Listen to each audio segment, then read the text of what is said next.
What's your name? I'm Catherine Obado, ma'am. How old are you? I'm 47 years old. What is your religion?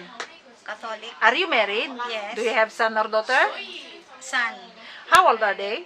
4 and 12 years old. How long have you been working in Hong Kong? 7 years and 4 months. Do you have any working experience in other countries? Yes, madam. How long have you been working with the current or previous employer? 2 years and 7 months. Where is your employer living in? In Chunmun. How many square feet of your employer house? 1,300 square meter. How many family members are there?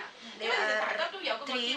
How many children of your employer? 1. How old are they?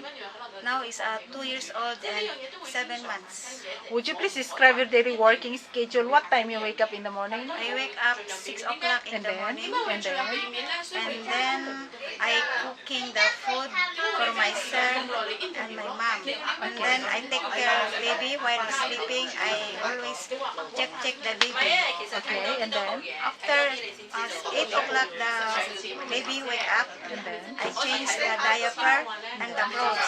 And I take care while the baby is wake up. I take care of the baby. And then I playing. And then if the time I give the milk, I feed her.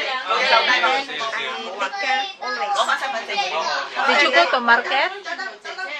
Yes, I go to market. Sometimes I bring my baby together. Okay, so did you do the household chores? Yes, I'm cleaning, cooking, ironing, washing the clothes. What time you prepare for dinner? I prepare the dinner 5 o'clock in the afternoon. What time they ate for dinner? They eat 7 o'clock. Until what time you go to sleep? I go to sleep because I have a small baby. It depends the baby. If sleeping, I can sleep.